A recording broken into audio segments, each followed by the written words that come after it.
هیڅ غم را سره نو، هیڅ خفګان را سره نو، تصویر را سره و که جانان را سره نو. دا هسې خلک وایي چې سروینو ټوپۍ ډېرې، زما خو ښکلې پوزه و پیزوان را سره نو. او جانانه په تا خپل غم و زما در سره نو، جانانه په ما ستا غم و د ځان را سره نو.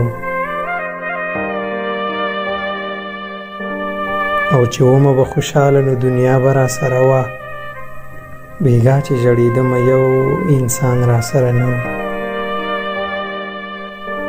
او دننه په زړګي کې به مې هر وخت وې جانانه، له تا پکې بغیر یو ارمان را سره نو.